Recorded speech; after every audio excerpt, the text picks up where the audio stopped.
I can't believe this story's never been told in a movie before. You and me both. You and me both, Rich. It's crazy because the director, shout out to him, and the writer, Martin Gigi, he's had this for over 28 years. To think I was actually 2 years old when he started doing his research. I mean, he grabbed the actual Yellow Pages cold call. There was no Google. Yeah. So it's crazy that this story wasn't made at all, but it's the perfect time. It is the perfect time. It's a great story to be told. And how did you get associated with the project of playing Nat Clifton? A dream. I can't even strategically tell you how it happened. Okay. I just know as the actor, come home, have a regular self-tape script that you have to do. So I print out the paper, I read it, and I'm like, wow, it's the story of the first African-American to sign an NBA contract. Yes. And to change the game. So that's how my process worked. So I saw it, and initially I just went straight in, did my research, and put in a self-tape at home, which is what we usually do. And then a week and a half later, I got a call to go to Warner Brothers and do the audition in person.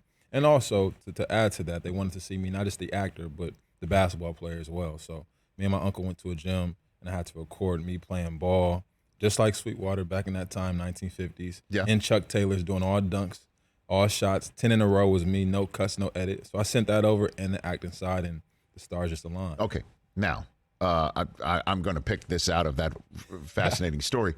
Was it your choice to put on Chuck Taylor's, or did they tell you needed to put on Chuck Taylor's to make this recording? So great question. Thank you. To be honest, yeah, seriously, because I pretty much had like 2.5 weeks to prepare for this role. Yes. So no choice, every choice was informed by me for the character and the audition, because I had to show up as Sweetwater, and I knew that. I knew that the time frame was short, so everything I did was informed by me, and they loved it. The director said I walked in as I am, quote unquote, and everybody was on the same accord. And you do have a history of playing, though, yourself, though. It's not like your first time, like, oh, let me just try and get up to speed on playing basketball. No, I do have a history. I mean, I played professional in Australia, played Division I in Texas, grew up here in Los Angeles, California, went to high school here. So I've been playing ball my whole life. Which high school did you go? Palisades High School. Okay, very Shout out good. to Palisades Dolphins. Shout out to Palisades. Spent a little time at El Segundo Eagles, so shout out to them. Well, this is your hometown. Exactly. That's why I'm wearing the gold. You know. Oh, is that right? Yeah, everything is strategic. Yeah, we don't play around here, man. Understood. Right? It has to be. So, and where in Texas did you play?